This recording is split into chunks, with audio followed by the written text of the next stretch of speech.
Hello viewers, welcome to my channel IITJ Olympiads and AP Physics with Ambarish, and today I feel very happy to present to you a problem from Pathfinder which was copied in Ioqp.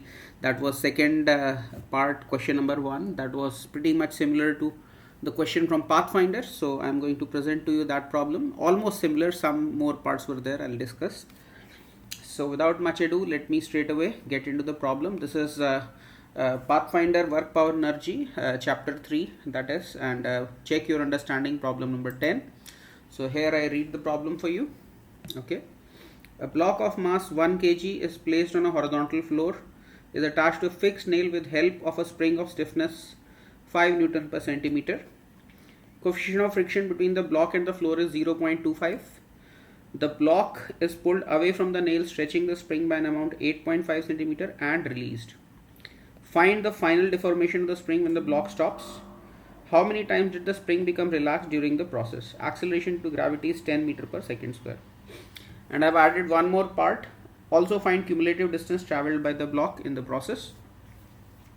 Then in Ioqp problem there was one more part which said that let's say this is one extreme, and from maximum stretch position to minimum maximum compressed position there will be some point where there will be the spring will be at natural length, and we were asked to compare the times, I mean whether from right extreme to this I mean unstretched length, that time will be greater, or from unstretched length to the left maximum compressed time will be greater, and there will be similar parts to that question. So that also I'll try to take up in the end.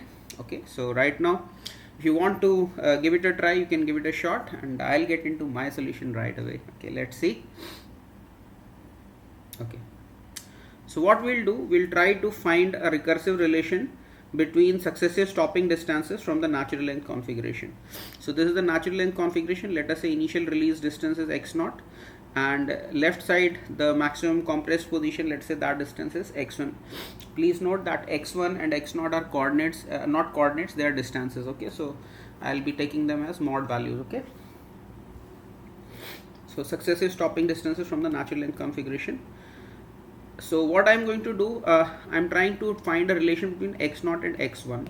So I'm going to use work energy theorem. So you see how much distance has the block rubbed on the rough surface, that becomes x0 plus x1. So work done by the friction in the process becomes minus mu mg into x0 plus x1, and initial potential energy and minus work done by friction should be equal to the final potential energy in the maximum compressed state, right?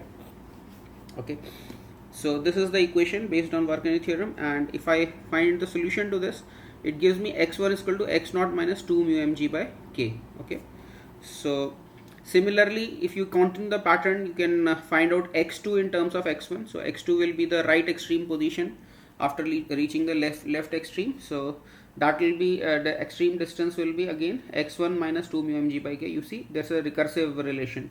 So what x2 is to x1 is same thing as what x1 is to x0. So x1 is x0 minus 2 mg by k, so x2 must be x1 minus 2 mu mg by k, or we can say xn will be x0 minus 2 mu mg by k into n by the recursive relation, right?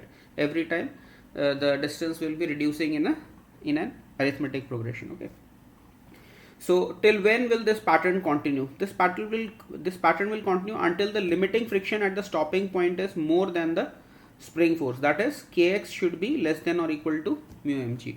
Until then this pattern will continue, because once the friction is sufficient to prevent the sliding back of the block, then it will not slide back, it will just stay put there. Okay, so that means at the very first time x is less than mu mg by k, the block will stay put, where x is the stopping distance from the natural length position. Okay, now now we just need to make the calculations. So in our case it's given that x0 is 8.5 centimeter, and if I calculate 2 mu mg by k, that's the subtracting term in the AP, 2 mu mg by k, if I calculate that comes out to 1 centimeter, and obviously then mu mg by k becomes 0.5 centimeter, which I need for comparison. Okay, so that means what, once the displacement is 0.5 centimeter, then it will not I mean the stopping distance is 0.5 centimeter or just smaller than that, then the motion will stop. Okay, so Now we can find out the successive stopping coordinates. So x0 was 8.5 centimeter.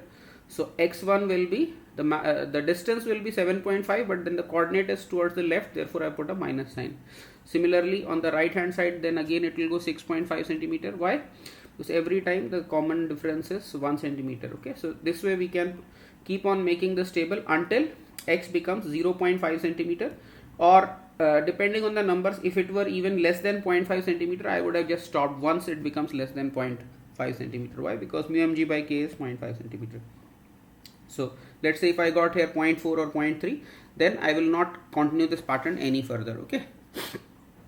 So now for finding the trip distances, I can just add these up. So one was the number of trips. So this is one trip, the number of time it passes the relaxed position. So every trip it passes the relaxed length of the spring once. So how many trips are there? So this is one relaxed position once crossing.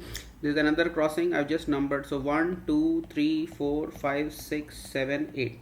So it makes 8 cross trips, left to right, then right to left. Okay, so total number of trips is 8, and this is also the number of times the spring becomes relaxed in the entire motion. What is the cumulative distance? We can add these distances. So 8.5 minus 7.5 is 16 centimeter, right? Similarly, from minus 7.5 coordinate to plus 6.5 coordinate, this becomes 14 centimeter, and this is the pattern. It's an arithmetic progression. You can just add this up. So first term plus last term divided by 2 is 9, and multiplied by number of terms, that is 8. So 9 into 8 is 72 centimeters. So cumulative distance is 72 centimeter, and final deformation, it comes out to be, you keep on subtracting and the final terms comes out to be exactly 0.5 centimeters. So that's where the system will stop, and final deformation is 0.5 centimeter. Now you can ask another question, which was one of the parts. I have not written it in the original question, but still I'll just make some discussion on that. So let's say let's say the natural length position is somewhere over here. Let us say this is the natural length position of the block. So where will be the mean position? You can see that because when the block is moving to the left, the friction force is acting to the right. So where the friction force and the spring force will be balanced will be somewhere over here when the trip is from right to left. In the left to right trip, this will be by similar logic somewhere to the right, but right now I am talking about the trip being from right to left. So when the trip is right to left, the mean position of the simple harmonic motion, the whole motion is as such is not simple harmonic motion, but each trip can be thought of as piecewise simple harmonic motion. Okay, so if I am considering just the first piece of the trip, that is from the right to the left. Okay, so during that trip you can see that mean position is somewhere over here. I mean not mean position, the relaxed, mean position somewhere over here, which is to the right of the relaxed length of the spring. So that means what? For time to reach the relaxed position of the spring, and from the relaxed position, the time to reach the other extreme of the spring, if you see, this time will be greater. Why? Because this is after crossing the mean position. So you know that time to cross the mean position is exactly 1/4 of the cycle. So so if from right to extreme right to extreme left, if the total time were t, let us say, then up till this dotted line, that is the mean position, the time would have been t by 2, but then it has crossed the dotted line, that is the mean position, to reach the natural length position. So this time must have been more than t by 2, right? This should be greater than t by 2, and then time to reach the other extreme position will be less than t by 2. Okay, similarly from the other extreme position, you can see again the mean position this time will be on the leftward side, and then natural length position will be somewhere here. So again, so time to reach from any extreme position to the natural length position will be greater than the time required to reach from the natural length position to the other extreme position for every left and right trips, right? So that was also one of the parts which I did not write, but I explained it. So I hope you understood this. And this was my analysis for Pathfinder work power energy check your understanding problem 10. I hope you enjoyed the analysis, and if you enjoyed the analysis, please do give a thumbs up to my video, and please share this video as much as possible through WhatsApp, Telegram, Discord, or whatever medium you use for networking with your fellow students. And most importantly, if you're not already subscribed to my channel, please do subscribe to my channel right now, because that's what keeps me motivated to do a new video almost every day. Thanks a lot for watching this video, and I'll see you in the next one. And as always, God bless you all. Thank you.